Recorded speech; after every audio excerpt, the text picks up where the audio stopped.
大家好，这里是文澜小屋。本期我们介绍的是 Robin Wigglesworth 的《万亿指数基金如何改变金融》。Robin Wigglesworth 是《金融时报》Financial Times 的纽约市场编辑，长期报道全球金融市场。他写的这本《万亿指数基金如何改变金融》，不是一本简单教你怎么买指数基金的书，而是在讲一个曾经被华尔街看不起的朴素工具如何长成万亿美元级别的金融基础设施。今天在谈指数基金，很容易只想到几个标签：费率低、够分散、适合长期持有。所谓指数基金，简单说就是不主动挑选一小部分股票，而是尽量复制一个市场指数，让投资者用一只基金买到一篮子代表市场的股票。但如果只停在这一层，就会错过它真正改变金融行业的地方。它最反直觉的地方在于，一开始几乎不符合华尔街的销售本能，不承诺选出伟大公司，不承诺判断市场拐点，也不把基金经理包装成明星，只给出一个朴素答案：既然大多数人长期很难战胜市场，就用尽可能低的成本拿到市场本身的回报。这句话听起来不刺激，却击中了传统基金行业的核心。金融机构越能让投资者相信市场难懂、专家重要、选择稀缺，收费就越容易显得合理。指数基金把问题反过来，如果扣除费用以后，很多主动承诺并没有长期兑现，那么普通投资者真正需要的，也许不是更复杂的故事，而是避免收益被层层拿走。所以万亿不是在重复指数基金好这句结论，它真正有意思的地方是把指数基金放回金融史里看，一个起初被嘲笑、被低估，甚至被视为平庸的想法，为什么后来能改变基金行业的收费结构，又为什么在规模越来越大以后开始影响交易类指数产品、公司治理、基金巨头权力和市场结构。指数基金真正改变金融，不是因为它让投资变得更聪明，而是因为它让投资者不再为聪明多付费。但当这套低成本工具长成万亿美元力量，它也不再只是个人账户里的一个产品，而会成为市场本身的一部分。现在让我们翻开这本书，从这个不追求聪明的产品出发，看清它怎样挑战华尔街的收费逻辑，又怎样在成功之后变成金融世界无法绕开的力量。要理解指数基金为什么一开始像异端，不能只从低费率3个字开始，而要先看当时基金行业靠什么赚钱。传统主动基金卖给投资者的，不只是一个股票组合，而是一整套关于专业判断的承诺。基金经理会研究公司，判断行业，寻找被低估的股票，避开可能下跌的市场。销售人员再把这些能力包装成可以战胜市场的故事。对投资者来说，付管理费、销售费、交易成本，似乎是在为专业能力买单。John C. Bogle 的反击正是把这套逻辑反过来。他没有继续证明自己比市场更聪明，而是推动一种面向普通投资者的低成本指数基金。先锋领航集团 Vanguard 在1976年推出 First Index Investment Trust， 也就是后来 Vanguard 500 Index Fund 的前身。他没有告诉投资者自己能挑出更好的公司，也没有承诺在市场下跌前提前躲开。他只是尽量复制标准普尔500指数 S&P 500 Index， 用更低成本让个人投资者拿到接近市场整体的回报。这在今天看起来很正常，但在当时等于对华尔街说了一句很刺耳的话：如果大多数主动管理者扣除费用以后并不能稳定战胜市场，那么投资者为什么要为那些听起来很聪明的判断持续支付高成本？所以它不是一条投资捷径，反而是一种克制。他承认普通投资者很难提前知道谁会赢，也承认市场短期难以预测。他真正反击的不是研究本身，而是把不确定的专业判断包装成值得长期高收费的确定承诺。早期市场并没有立刻欢迎这个想法。第一支面向个人投资者的指数基金募集并不顺利，行业里甚至有人把它叫做 Bogle's Folly。这个外号本身就说明，指数基金当时最大的阻力不是技术上做不出来，而是商业逻辑上不好卖。因为它越诚实，越不适合制造英雄故事；越低成本，越不适合支撑传统基金行业的高收费结构。真正的冲突就在这里。主动基金卖的是我比市场更聪明，指数基金卖的是别为聪明多付费。前者更容易激发想象，后者更接近长期算账。市场平均收益听起来很平庸，很多人进入市场想要的并不是平均，而是更高、更快、更聪明的回报。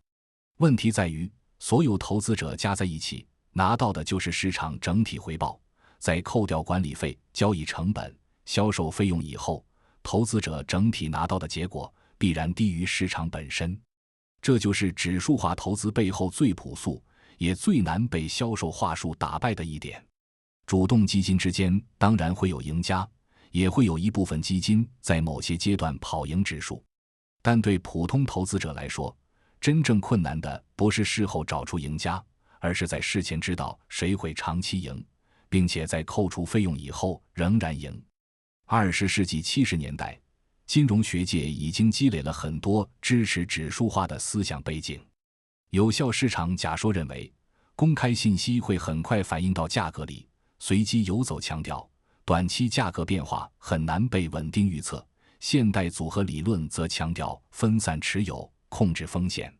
这些思想都在削弱一个直觉，只要足够努力研究，就一定能稳定战胜市场。诺贝尔经济学奖得主 Paul Samuelson 也曾公开推动过低成本、低换手、跟踪市场指数的基金构想。学术界讲的不是普通人别投资，而是相反，如果很难可靠地挑出赢家，那就应该让普通投资者有机会用便宜、透明的方式拥有市场。这里的关键不是把市场平均收益神话，平均收益不会让人兴奋，也不会每年都舒服。它可能经历漫长熊市，也可能在泡沫之后承受回撤，但它比很多高收费承诺更诚实，因为它不假装自己知道未来。主动管理真正需要证明的，不是我有研究团队，也不是我有漂亮故事，而是长期扣费以后能不能给投资者留下超过市场的净结果。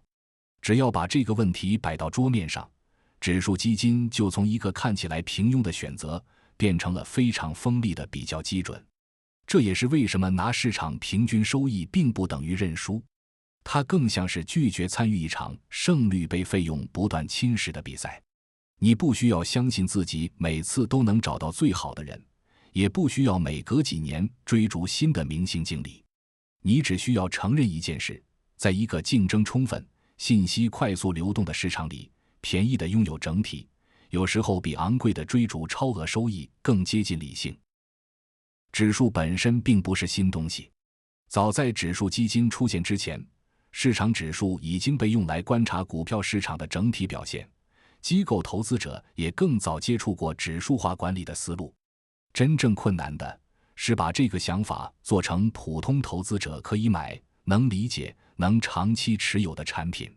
这一步看起来简单，其实非常关键。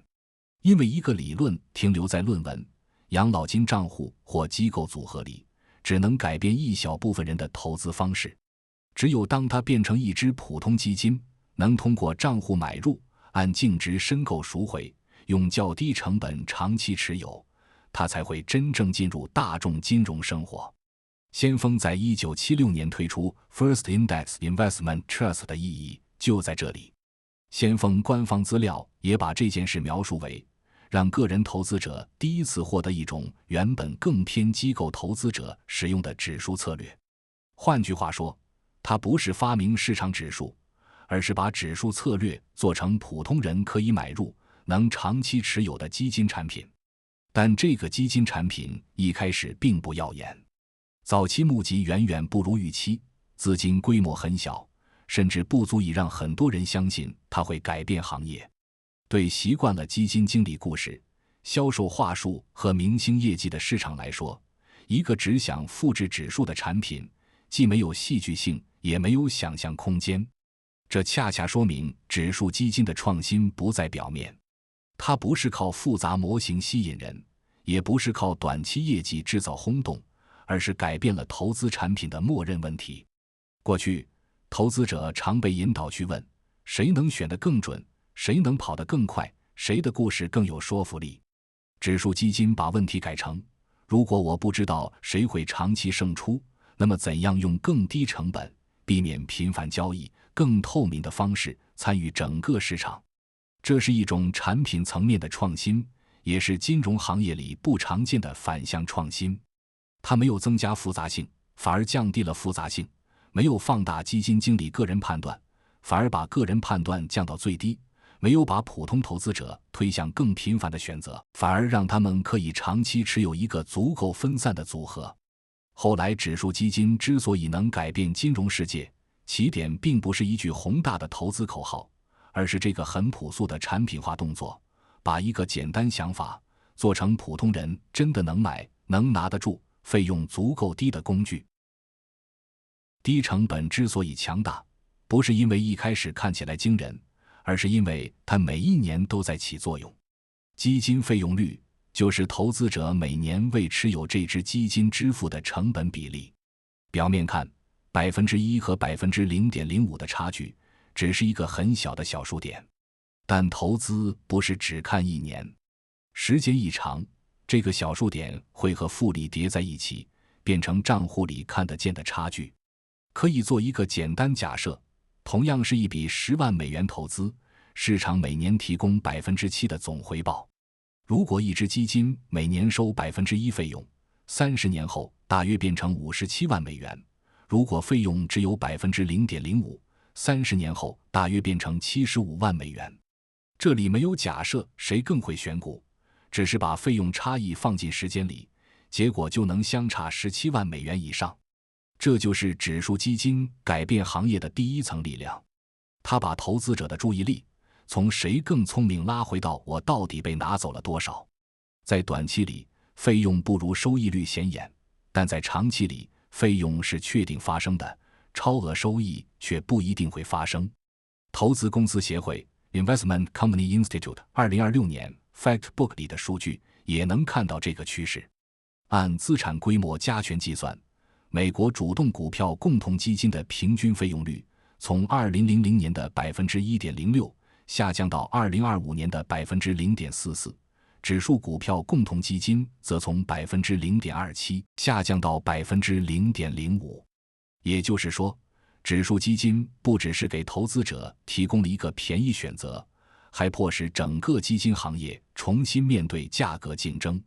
这件事听起来不像传奇，却非常重要。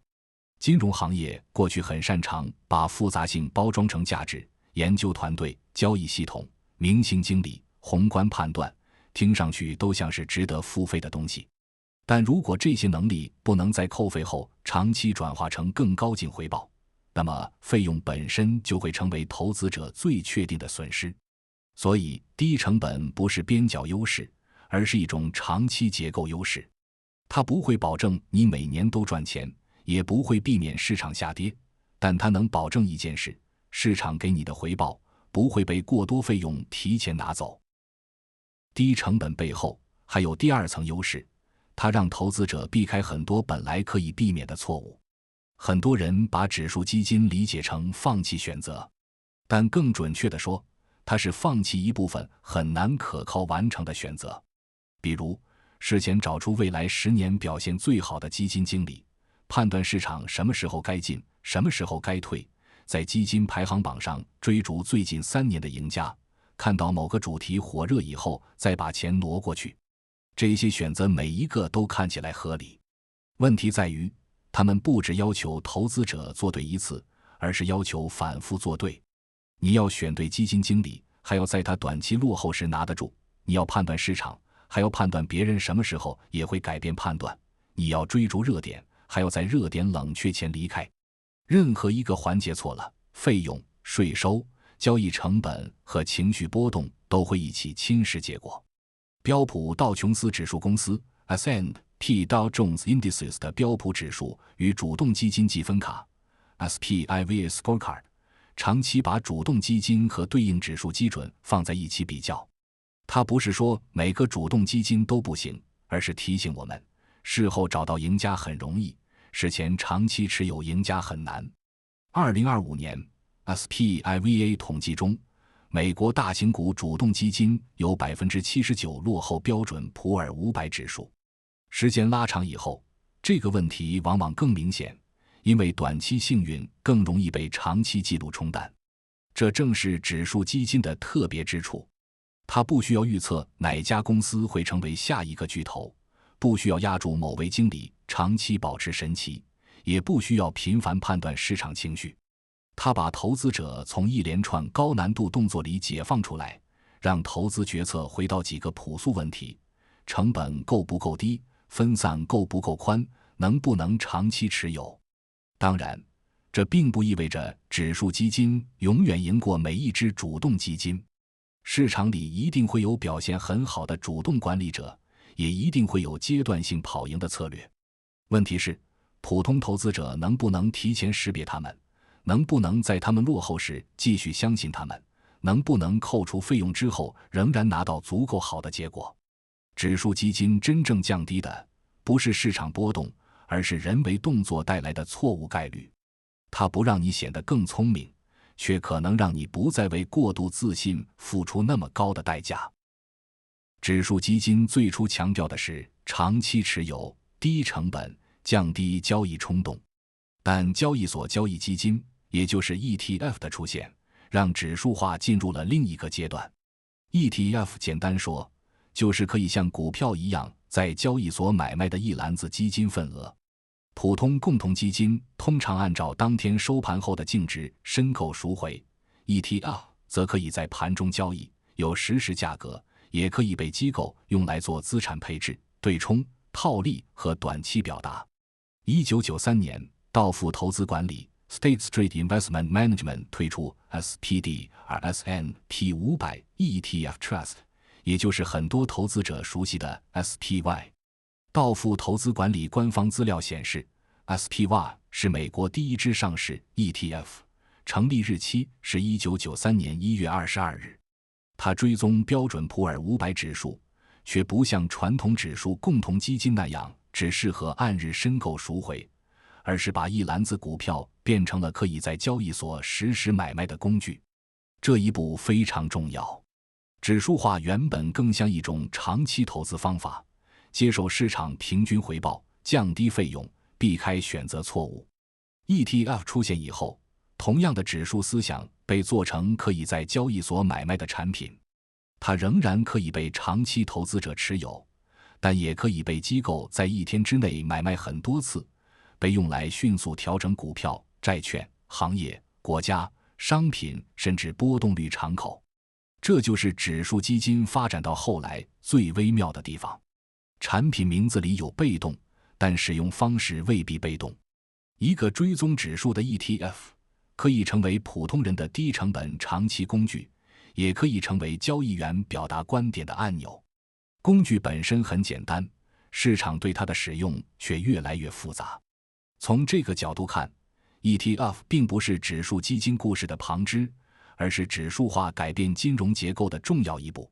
它把原本偏账户管理的指数产品推进到交易系统、做市商、机构资产配置和全球资金流里面。指数不再只是一个统计口径，也不再只是长期投资者账户里的底仓，而开始成为金融市场日常运转的一部分。所以，低成本指数化的胜利并不只发生在个人投资账户里，它先改变了投资者和基金公司的费用关系，又通过 ETF 改变了指数产品的使用方式。到这一步，指数基金已经不只是买完放着的工具，它开始成为金融世界的基础设施。当指数基金规模还小时，它主要是一个帮普通投资者省钱的工具。但当越来越多养老金、退休账户、机构资金和个人账户都流向指数产品，它就不再只是账户里的一个选项，而会成为市场结构的一部分。这个变化首先体现在资金流上。主动基金的资金流入往往取决于某个基金经理、某个策略、某段业绩；指数基金和 ETF 的资金流入则更多跟资产配置、养老金计划、定投习惯和低成本偏好有关。大量资金不是因为看好某一家公司而买入，而是因为它属于某个指数，进入了某个组合。这里有一个重要机制，很多主流指数按市值分配权重，市值越大的公司在指数里占比越高。当新资金流入追踪这个指数的基金时，资金通常会按指数规则买入对应股票。单个投资者只是在买一只基金，但成千上万笔类似交易汇在一起，就会变成持续的市场资金流。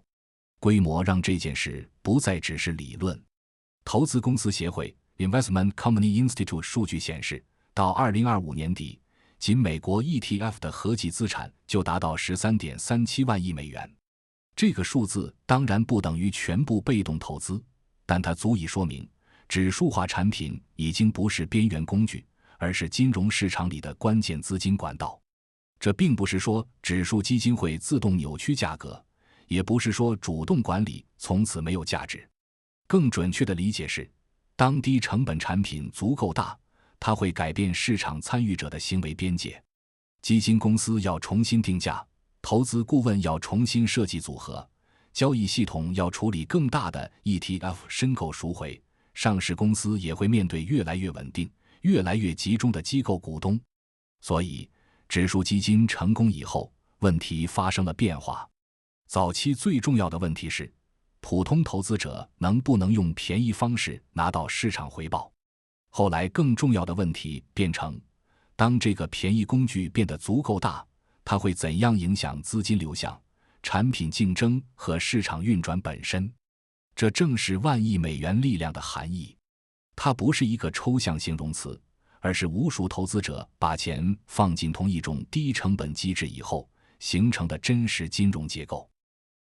规模带来的第二个问题是公司治理。公司治理，简单说，就是股东如何影响公司，董事会怎么选，管理层薪酬怎么定，重大议案怎么投票，股东提案怎么处理。普通人直接买股票时，理论上可以对这些事项投票，但如果普通人买的是指数基金，情况就会变得间接。基金投资者买到的是基金份额，基金在持有一篮子股票，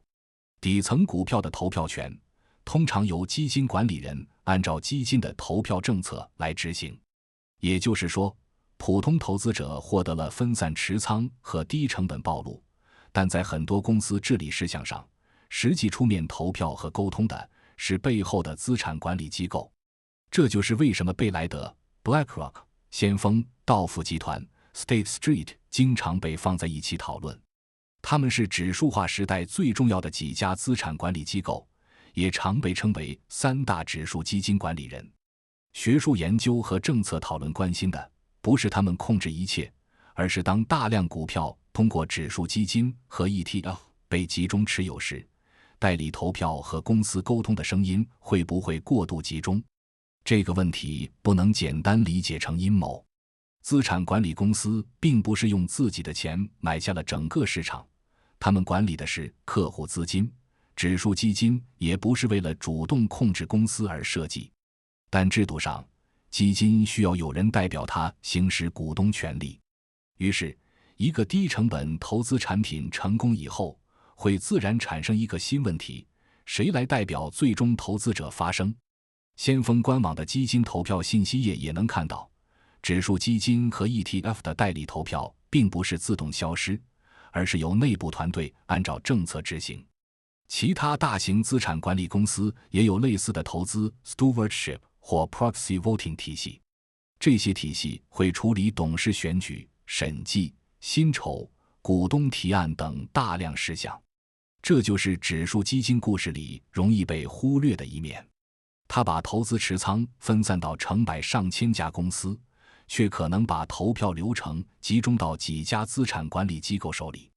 对普通投资者来说，这不是否定指数基金，而是提醒我们，买入低成本市场组合以后，仍然要理解自己资金背后的治理结构。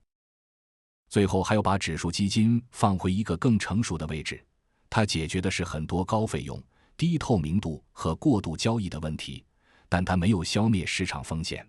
买入宽基指数基金，意味着你不再押注某几只股票，也不再把命运完全交给某个基金经理，但你仍然在承担市场本身的波动。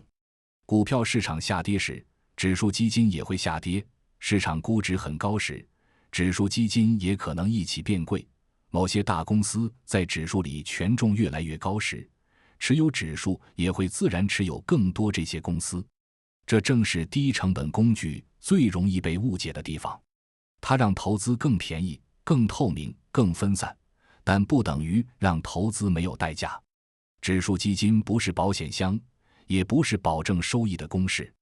它只是把投资者从一部分可避免的错误里解放出来，让他们用更低成本承受市场整体的风险和回报。理解这一点很重要，